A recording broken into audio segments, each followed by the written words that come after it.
My name is Beth Barrett-Wild, and I'm going to talk to you today about my career via Oxford to Lords, the home of cricket. So cricket and sport in general has been a theme throughout my life. As a child, opening the batting for England in a Women's World Cup final at Lords or scoring the winning goal in an Olympic hockey final was my dream. When I was younger and people asked me what I wanted to be when I was older, I would say Mike Atherton, who was the England men's cricket team captain at the time. Fortunately for girls today, there are some really inspiring role models and women out there, so no longer do we have to look to the men's game or the men's sport for our inspiration.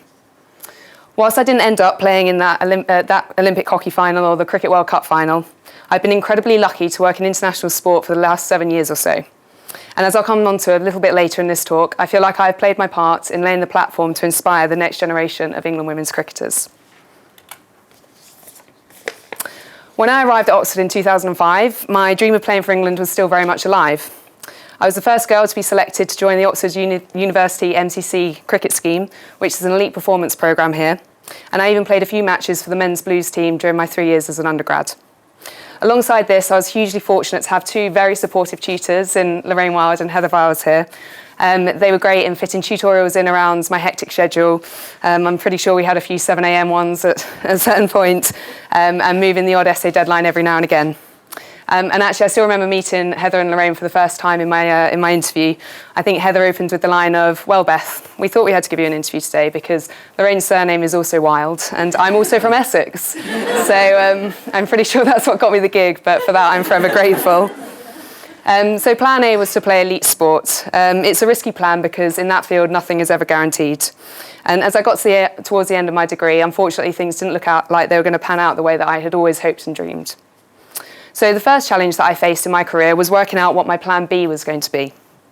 When all you're certain of is that you don't want to do what everyone around you appears to know what they want to be doing, whether that be a law conversion course or a graduate recruitment scheme, that's a really tricky place to be.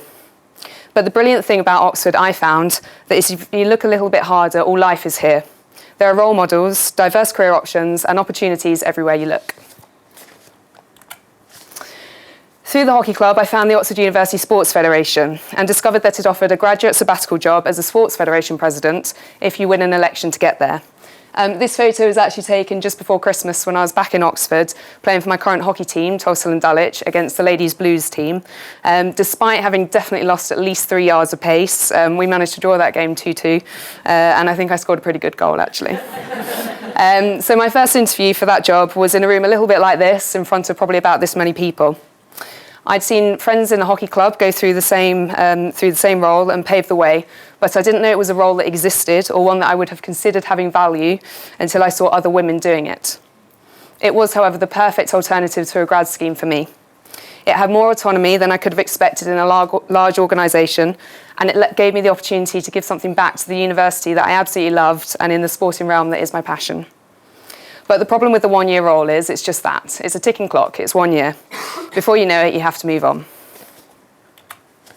So my next move was to a national sports governing body, so the overarching organisation that manages a particular sport. On the face of it, it was a little bit of a random move. All my friends were moving to London and getting amazing jobs, and I was going back to the mighty Essex to move back in with my parents to take on a sports development manager role with Rounders England. But looking back now, it was the perfect challenge for me.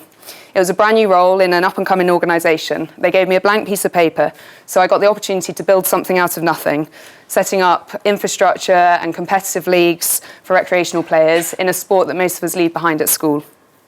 It was massively formative and quickly taught me the importance of relationship building, network, alongside the fundamentals of sports administration.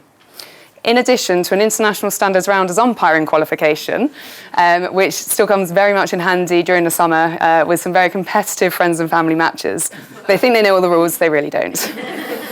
Rounders England was also a very small organisation, so from the very beginning I had amazing exposure across the business, from finance and budgeting to PR, marketing and communications. I was, however, still eyeing up my route back to Lords. I'd played varsity cricket matches at Lords between the years of 2006 and 2007 and had a really good relationship with John Stevenson, who is the head of cricket at MCC, or Marylebone Cricket Club, who are the owners of Lords Cricket Ground, from my time during the Oxford MCC University scheme. So when a job came up there in their media and communications team, I was really well positioned with a couple of years of sports administration under my belt to go for that job. MCC doesn't sound like a great place to be a young woman. It's famously slow on the diversity uptake and globally renowned for being male, pale and stale, as this photo demonstrates. Women actually only started being allowed into the pavilion at Lord's and the famous Long Room in 1999. Its current membership is over 95% male, with an average age of over 60. But the world is changing rapidly, and just over 2 years ago, my wife Eliza and I were part of another first when we got married in that very same Long Room at Lord's, where women had only been allowed to step foot in less than 20 years ago. Indeed, when I started at MCC, there were many corners of the organisation that did seem very dusty, and certainly very male-dominated.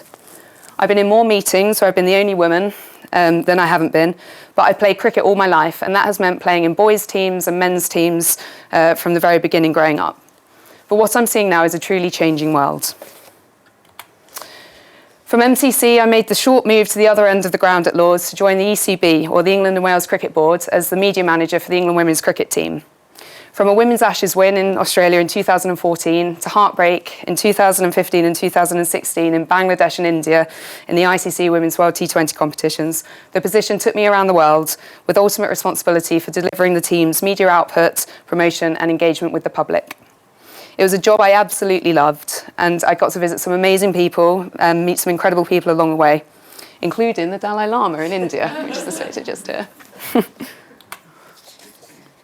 It was this summer, however, that produced my career highlight, as I watched England lift the ICC Women's World Cup in front of 28,000 people, which is a full house at Lord's.